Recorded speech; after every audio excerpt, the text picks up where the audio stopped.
Голосование по поправкам в Конституцию Российской Федерации проходит в здании посольства России в Абхазии. Избирательный участок открылся ровно в 8 утра. Явка избирателей активная. Выстраиваются большие очереди. Перед входом в здание посольства всем раздают защитные маски и обрабатывают руки антисептиком. Тем, кто стоит в очередях, раздают питьевую воду. Процесс голосования проходит организованно и слаженно. Открыты 7 окошек, где специалисты обрабатывают данные избирателей. Затем им выдают бюллетень, где содержится один вопрос. Вы одобряете изменения в Конституцию Российской Федерации? У избирателей есть 2 варианта ответа – да или нет. Каждому избирателю выдают одноразовые ручки. Для голосования по поправкам в Конституцию Российской Федерации в Абхазию доставлено более 10 тысяч бюллетеней. Списки избирателей формировались на месте. Участники голосования отмечали, что сегодняшний день очень важный и значимый, поэтому они пришли исполнить свой гражданский долг.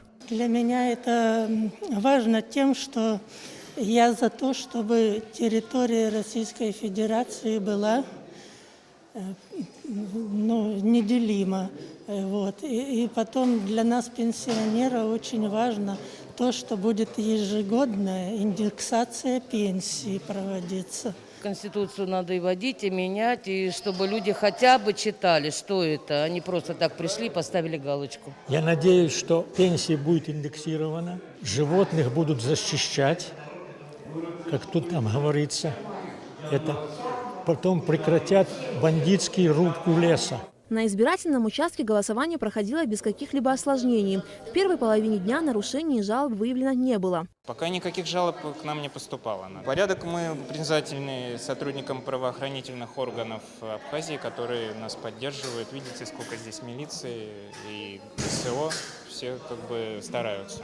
Некоторые люди отказываются одевать маски, ссылаются на жару. Мы никого не принуждаем, это личное дело каждого. При этом на входе всем обрабатываем руки, выдаем маски, а дальше уже каждый волен сам решать. В голосовании по поправкам в Конституцию Российской Федерации приняли участие граждане России, постоянно проживающие или временно находящиеся на территории Абхазии. Настроение бодрое, мы рады за то, что голосуем в Российской Федерации, за Российскую Федерацию, за Конституцию. Это делается все для народа, да. Так что мы даем свое согласие и пришли поддержать и правительство России. Общероссийское голосование по поправкам в Конституцию Российской Федерации изначально было назначено на 22 апреля, но в связи с пандемией коронавируса его перенесли на 1 июля. Стоит отметить, что граждане России имели возможность проголосовать по поправкам в Конституцию с 25 июня. Сделать это можно было как на избирательных участках, так и дистанционно, то есть электронным путем. В Абхазии по вопросу одобрения изменений в Конституцию России досрочно проголосовали военнослужащие российской военной базы и сотрудники МВД. Аля Катрап, Степан Мартиросян, Абхазское телевидение.